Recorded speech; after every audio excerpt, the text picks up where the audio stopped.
네, 안녕하세요. 인데요. 음식 지금 1층에 와 있는데. 그럼 지금 내려갈게요. 예상보다 15분이나 일찍 왔는데 저 왔대요. 네, 여보세요? 네, 안녕하세요. 여기 님 맞으세요? 와, 나 진짜 신나서 왔는데. 네, 여러분 안녕하세요. 오랜만입니다. 안녕. 요즘 진짜 코로나가 말이 아니죠. 말이 아니죠. 그러니까 점심시간이라서 밥을 먹으려고 했는데 이게 또 밖에 나가기는 또 무섭잖아요. 계속 택시로 출퇴근을 할 정도로 지금 무서운 시대인데 배달을 시켜 먹는 게 맞는 것 같아서. 사주시나요? 그렇게 듣고 온 거거든요. 저 할 게 많아요, 지금. 뭐 시켜 먹을까요? 약간 요즘 건강한 음식을 너무 못 먹고 살아가지고.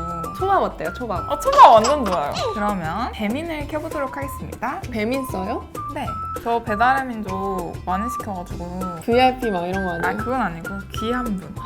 요즘 떠오르는 대세가 따로 있습니다. 바로 뭐죠? 쿠팡에서 만든 쿠팡이츠가 진짜 빨라요. 제가 배달의 민족을 썼었을 때는 되게 배달이 오래 걸린다고 생각을 했었거든요. 근데 쿠팡이츠를 쓰고 나서 배달이 오래 걸린다는 생각 자체를 안 하게 됐어요. 그래서 배민을 시켜 먹을 때는 한 거 아니야, 이거? 쿠팡에서 나오신 것 같은데, 지금. 아니에요. 아니, 앞광고 환영합니다. 어쨌든 그래서 배민보다 저는 쿠팡이츠가 훨씬 더 빠르고 편한 것 같아서 요즘 쿠팡이츠 되게 잘 쓰고 있거든요. 여기가 빠르다니까요. 아니 근데 쿠팡이츠가 아무래도 그러면 저희 이렇게 합시다. 쿠팡이츠랑 배달의 민족에서 똑같은 점포에서 같은 메뉴를 시켜서 어디가 더 빨리 오는지 비교를 해봅시다. 어때요? 봐봐요. 이거 12분에서 22분. 배달 팁은 배민이 더 비싸요. 그니까. 아 근데 최소 주문 금액은 배민이 더 싸다. 이게 왜 다 다르지? 같은 점포인데도? 그럼 다른 데 한번 다른 비교해요. 데도 한번 보자. 봐봐 여기 최소 주문 금액이 또 달라요. 여기는 12,000원인데 여기는 15,000원. 배달팁 없고 여기는 배달팁 있고. 근데 여기는 19분에서 29분, 여기 43분에서 53분. 왜 이렇게 오래 걸리죠? 19분? 그러니까 엄청 빨리 오네요. 와, 저 배달료 1원. 진짜 3만 원 이상이라서? 응. 나 2,000원. 아 그건 좀... 자 일단 결제합니다. 하나 둘 셋. 잠깐만. 빨리. 34분. 24분 도착이.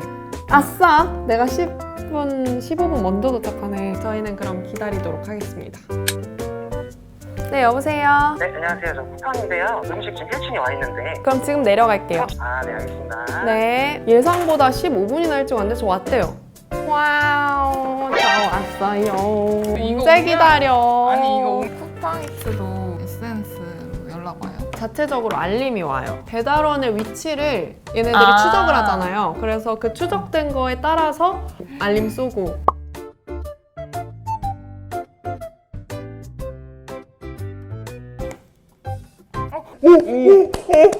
네, 여보세요? 네, 안녕하세요. 여기 식가입니다. 은재님 맞으세요? 와, 나 진짜 신나서 왔는데. 니니. 20분 뒤요? 기사님이 픽업을 오셔야 되는데 픽업 시간이 오래 걸려가지고요. 이런 경우가 너무 파다했어요. 자꾸 뭐 비 온다, 뭐 한다. 와. 배민은 1시간 11분 걸렸고요. 쿠팡이츠는 22분 걸렸습니다. 봉지 상태부터가 사실 차이가 많이 나요. 젖었어. 세 군데 도시고 여기 온 거 맞아요. 같아요. 그런 것 같아요. 구성품은 동일하고 양도 동일하고 뭐 따뜻한 그 정도야 뭐. 저희는 이제 먹어보도록 하겠습니다. 짠. 맛있죠?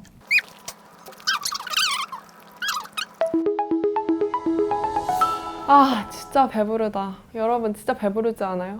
여러분 안 드셨죠? 죄송. 아무튼 저희가 배달앱 중 최강자를 알아보기 위해 쿠팡이츠와 배민 이렇게 두 군데서 같은 점포, 같은 메뉴를 한번 시켜봤는데요. 저희가 선정한 여러 가지 기준에서 각 앱을 한번 비교해봤어요. 우선 첫 번째, 유저 인터페이스, 앱 UI를 한번 비교해봤는데요. 저는 여기서는 배민의 손을 들어주고 싶습니다. 우리는 좀 더 편하고 쉽게 음식을 먹으려고 배달을 시키곤 하잖아요. 그렇다면 앱 자체가 편하고 이용하기 쉬워야 우리가 배달 앱을 주로 사용을 하겠죠. 배달의 민족은 앱에 딱 들어가서 보시면 아시겠지만 카테고리별로 딱딱 분류가 되어 있고 글씨체나 그림체도 굉장히 눈에 딱 들어오는 그런 느낌입니다. 그리고 조금만 밑에 내리면 검색창까지 딱 있어서 뭔가 조잡하지도 않고 굉장히 깔끔하다는 느낌을 받으실 수 있으실 거예요. 근데 이제 쿠팡이츠 같은 경우에는 첫 화면에 뭔가 되게 조잡하고 뭔가 너무 분주한 그런 느낌이 들어요. 우리가 어떻게 보면 가장 많이 이용하는 음식별 카테고리가 한 줄로 쭉 되어 있어서 옆으로 스크롤을 해야지 어떤 메뉴가 있는지를 알 수가 있어요. 뭔가 한눈에 딱 보이는 느낌이 아니에요. UI 화면은 배민이 이겼어도 쿠팡이츠는 쇼핑 앱을 했었던 그런 짬이 있어서 그런지 주문 화면에선 저는 쿠팡의 손을 들어주고 싶습니다. 우선 배민 같은 경우에는 유명한 점포가 아니면 뭔가 이름만 보고 딱 알 수가 없어요. 일일이 그 점포에 어떤 메뉴가 있는지 다 봐야 그 점포에서 뭘 파는지 알 수가 있어요. 사진도 대표 메뉴 몇 가지만 사진을 걸어놓고 있으니 대표 메뉴가 아닌 메뉴들의 경우에는 설명, 그 메뉴의 이름으로 그게 어떤 메뉴인지 추측을 해야 하는 그런 단점이 있습니다. 그에 반해서 쿠팡이츠 같은 경우에는 점포를 클릭하면 위에 화면에 점포에서 파는 대표 음식들을 보여줘서 아, 여기 점포는 뭘 파는 음식점이구나 라는 걸 바로 캐치하실 수 있으실 겁니다. 또한 대표 메뉴뿐만 아니라 모든 메뉴에 사진을 걸어놓고 있어요. 그냥 사진을 보고 아, 이 메뉴는 뭐구나 알 수 있습니다. 세 번째는 사장님과의 소통인데요. 이거는 어느 팀이 이겼다라고 말하기는 조금 애매하지만 저는 개인적으로 배민의 손을 들어주고 싶습니다. 배민이 조금 뭔가 정감 가는 그런 느낌? 쿠팡은 좀 너무 비즈니스적인 느낌? 이런 게 있어요. 배민 같은 경우에는 사장님께서 리뷰에 직접 댓글을 달아주실 수가 있고 음식에 대한 불만이 있으면 그거에 대한 피드백을 바로바로 받을 수가 있고 리뷰 이벤트 같은 다양한 혜택들도 존재합니다. 근데 쿠팡이츠 같은 경우에는 그런 시스템이 없어요. 그냥 리뷰 달면 끝! 어떤 분들은 이게 깔끔해서 더 좋다고 생각하실 수도 있고 리뷰를 믿고 사는 건데 리뷰 이벤트 같은 걸 하면 좀 변질될 가능성이 있어서 배달의 민족의 이러한 좀 변질된 그런 모습을 안 좋아하시는 분들 같은 경우엔 쿠팡이츠를 오히려 깔끔하다고 생각하실 수 있겠네요. 네 번째는 가맹점 수 차이예요. 사실 어떻게 보면 배달앱에 있어서 가장 중요한 부분이기도 하죠. 각각의 회사에서는 직접 공개를 하고 있진 않지만 시장 동향 자료조사에 따르면 각 가맹점 수와 이용자 수의 추이는 배민은 가맹점 14만 개 이상, 쿠팡이츠는 현재 2만여 개를 보유하고 있는 것으로 나타났습니다. 확실히 업계에 오래 발을 담그고 있던 배민이라 그런지 7배나 되는 가맹점을 보유하고 있는 배민입니다. 다섯 번째는 저희가 방금 직접 배달을 해서 먹었잖아요. 그걸 통해서 본 차이점 한번 소개를 해드릴게요. 배달 속도의 경우에는 쿠팡이 배민보다 약 3배가량 빨랐습니다. 배달원 서비스 같은 경우에는 두 분 다 동일하게 친절하셨고요. 배달 비용 및 혜택의 경우엔 배달의 민족은 고로케 서비스를 리뷰 이벤트로 주고 계셨고 배달 비용은 주문 금액에 따라서 차감돼서 1원이었고 쿠팡이츠 같은 경우에는 그런 이벤트가 없이 그냥 배달 비용 2,000원이 부과됐습니다. 그리고 배달이 진행되는 동안 앱에서는 어떤 변화가 일어났는지를 봤는데요. 쿠팡이츠 같은 경우에는 배달원의 실시간 위치를 확인할 수 있는 그런 서비스를 제공한 반면 배달의 민족 같은 경우에는 그런 서비스가 존재하지 않았습니다. 마지막으로 음식 퀄리티 같은 경우에는 쿠팡이츠 같은 경우에는 훨씬 더 따뜻한 음식을 맛볼 수 있었습니다. 네, 이렇게 같은 배달이라는 서비스를 제공하고 같은 음식점에서 같은 음식을 주문해도 이렇게 큰 차이가 있다는 게 너무 신기하지 않으세요? 전 너무 신기했어요. 뭔가 이렇게 다양한 배달앱이 나오니까 경쟁이 그만큼 진짜 치열한 것 같아요. 공정거래위원회에 따르면 우리나라 배달음식 시장의 규모는 약 20조 원이라고 합니다. 이용자 수는 2013년에 87만 명에서 2019년, 작년에 2,500만 명으로 늘었다고 합니다. 그만큼 배달앱 시장의 규모도 커지고 다양한 거대 기업들이 경쟁을 하니까 서비스를 받는 소비자 입장에서도 선택지가 늘어나고 방금 쿠팡이츠처럼 더 나은 서비스, 더 나은 혜택을 누릴 수 있어서 저는 정말 좋은 것 같다는 생각이 듭니다. 그런데 이러한 배민과 쿠팡이츠의 경쟁은 누구 하나가 쓰러져야 하는 그런 치킨 게임을 벌이고 있다고 합니다. 쿠팡이츠가 반년 만에 업계 3위를 달성한 지금 배민의 기세를 꺾을 가능성도 보이고 두 팀은 이제 전면전에 돌입을 하고 있습니다. 각각 배달의 민족, 쿠팡이츠는 시장에서 어떤 영향력을 가지고 있고 어떤 차별적인 강점을 가지고 있는지 어떤 단점을 가지고 있는지 철저하게 분석을 해보도록 하겠습니다. 우선 배달의 민족 같은 경우엔 영향력이 상당합니다. 배달의 민족은 현재 국내 배달앱 1위로 압도적으로 시장에서 우위를 차지하고 있습니다. 플랫폼 어플리케이션 특성상 초기 시장에서 우위를 점하기 위해 마케팅에 막대한 비용을 투자해서 초반에는 적자를 오랫동안 내긴 했는데요. 2016년 이후 흑자를 이어오고 있습니다. 업계 1위라서 사용자를 얼추 잡았다고 생각을 하는 건지 다양한 방면으로 사업을 확장해 나가고 있다는 게 배민의 가장 큰 특징입니다. 근데 이게 리스크가 될 수도 있겠죠. 비마트나 로봇 배달처럼 정말 새로운 영역으로 사업을 확장해 나가고 있습니다. 그렇다면 배민은 어떠한 차별화된 강점으로 지금 업계 1위를 유지하고 있을까요? 첫 번째는 번쩍 배달, 두 번째는 비마트입니다. 우선 번쩍 배달과 같은 경우에는 안 그래도 빠른 배달을 더 빠르게 가져다주는 주문 시간 맞춤 서비스입니다. 배민 라이더스 가게 중에 주문 고객이 원하는 시점에 맞춰 45분 이내로 배달이 가능한 가게만 보여주는 카테고리예요. 번쩍 배달 카테고리에 있는 업체들은 배달 팁이 2,900원 이하로 굉장히 저렴합니다. 지난 4월에 이 번쩍 배달 서비스가 종료됐었는데 이게 8월에 다시 부활했어요. 이 현상을 보고 업계 관계자는 쿠팡이츠를 견제하기 위해 다시 꺼내놓은 거라고 볼 수밖에 없다고 얘기했는데요. 하지만 배민 관계자는 이에 대해서 경쟁사를 의식하기보다는 고객에게 더 나은 서비스를 제공하고 업주에게 고객 확보 기회를 늘리기 위해 번쩍 배달을 다시 재개했다고 얘기하며 사전 준비가 됐다고 판단해서 다시 번쩍 배달 시스템을 도입했다고 얘기했습니다. 쓱배송이나 쿠팡과 같은 이커머스의 대표주자는 배송이 아무리 빨라도 새벽 배송입니다. 근데 비마트의 가장 큰 특징은 1시간 이내에 배송을 해준다는 점인데요. 간편식뿐만 아니라 생필품까지 배달을 해준다고 합니다. 대기업들처럼 할인, 기획 상품처럼 초저가 전략을 내세우는 게 아니라 초소량 구매와 즉시 배송을 특징으로 가지고 있습니다. 하지만 이렇게 크게 성장을 하면서 당연히 삑사리가 나기도 합니다.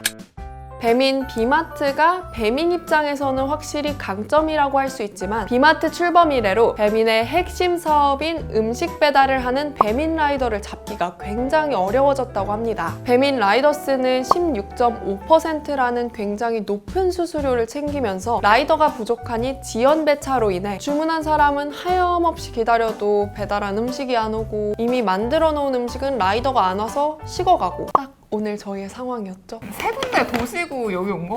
진짜 근데 음식 배달로 시작한 배민이 이래도 되는 겁니까, 여러분? 그래서 이러한 현상에 대해 배민 관계자는 7월부터 라이더 입직을 재개했으니 라이더가 늘어날 것이며 향후 AI 추천 배차 서비스 등을 통해 배달의 효율성을 높일 것이라고 말했습니다. 그렇다면 쿠팡이츠는 어떤 전략을 내세우고 있으며 어떤 정도의 영향력을 가지고 있는지 한번 살펴봅시다. 쿠팡이츠는 지난해 상반기에 배달 시장에 앱을 런칭을 하더니 올해 6월에는 배달업계 3위로 등극했습니다. 쿠팡이 가진 운송 인프라는 말 안 해도 아시겠죠? 그래서 처음부터 직접 배송을 하는 그런 서비스를 제공할 수 있었던 걸로 보입니다. 자체 배달 기사인 쿠리어를 통해서 엄청 빠른 배달인 치타 배달 서비스를 제공하고 있습니다. 이처럼 기존에 가지고 있던 인프라가 굉장히 탄탄하다 보니까 이 시장에도 굉장히 빠르게 진입해서 엄청난 급성장을 할 수 있었고 앞으로의 성장세도 저는 엄청나게 기대를 하고 있습니다. 그렇다면 쿠팡이츠는 어떤 차별화된 전략적 강점이 있었던 걸까요?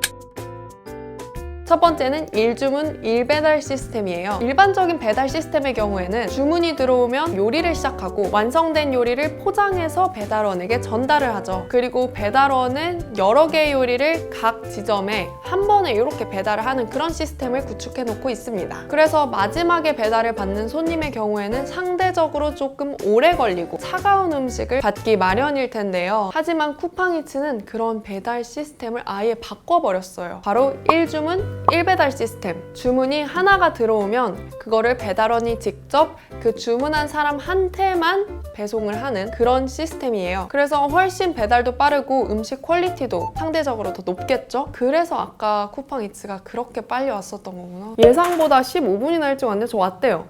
두 번째는 치타 배달인데요. 치타 배달이라는 배지를 빠르게 배달하는 우수한 매장에 띠링하고 달아주는 형태를 작년부터 도입했습니다. 근데 배지만 달아주는 게 아니라 번쩍 배달 카테고리처럼 치타 배달만 보여주는 그런 카테고리가 있었으면 더 좋겠네요. 쿠팡이츠는 아직까지는 출범한 지 1년밖에 되지 않았기 때문에 수도권과 일부 경기도권에서만 배달을 시행한다고 합니다. 그래서 지방에 거주하시는 분들 같은 경우에는 쿠팡이츠를 이용하지 못한다는 단점이 있어요. 그래서 그런지 아까 비교했을 때 배민에 비해서 쿠팡이츠가 훨씬 더 가맹점 수나 이용자 수가 적은 것으로 파악된 것 같습니다. 하지만 쿠팡이츠는 아직까지는 업계에 진입하고 있는 단계라서 쿠팡이츠 관계자들도 이를 인지하고 점점 더 배달 지역을 넓혀가는 걸 가장 최우선의 목표로 삼고 있다고 말했습니다. 네, 이렇게 직접 배달을 해서 쿠팡이츠와 배달의 민족을 한번 비교를 해봤는데요. 업계의 전반적인 상황과 각 배달앱의 장단점 그리고 차별점을 이젠 아시겠죠? 오늘 영상이 여러분들이 앞으로 배달을 시켜 먹을 때 조금이나마 도움이 됐길 바랍니다. 그리고 저희가 아까 카카오 주문하기로도 주문을 해보려고 했는데 카카오 주문하기는 따로 배달의 민족이나 쿠팡이츠처럼 직접 배달을 하고 있진 않고 플랫폼만 제공하고 매달 수수료를 딱 3만 원만 받는다고 합니다. 오직 주문만 받아주고 가맹점에서 직접 배달을 해야 되기 때문에 가맹점은 배달 비용도 고려해야 되고 상대적으로 배민이나 쿠팡이츠에 비해 이용자 수가 현저히 적다는 점에서 아직까지 뭔가 확 끌어당기는 매력은 없는 것 같아요. 하지만 배달앱 시장이 점점 더 커지는 만큼 우리나라 최고의 플랫폼을 가진 카카오가 절대 이 시장을 가만두진 않을 거라고 생각해요. 지금 업계의 1위와 2위를 다투고 있는 배달의 민족, 요기요, 그리고 쿠팡이츠와의 어떠한 차별점을 가지고 이 시장의 틈새를 공략할 무언가를 내놓는다면 카카오 주문하기도 한번 기대해볼 만하지 않을까요? 네가 죽냐 내가 죽냐 치킨 게임을 벌이고 있는 배달의 민족과 쿠팡이츠, 이 외에도 다양한 차별점을 가지고 이 시장에 진입을 해보려고 하는 카카오 주문하기, 띵동, 위메프호까지 정말 한 치 앞도 예상할 수 없는 이 시장의 미래는 과연 어떻게 될까요? 영상이 도움이 됐다면 구독과 좋아요 눌러주시고 우리는 그럼 다음 영상에서 만나도록 할게요. 여러분 안녕!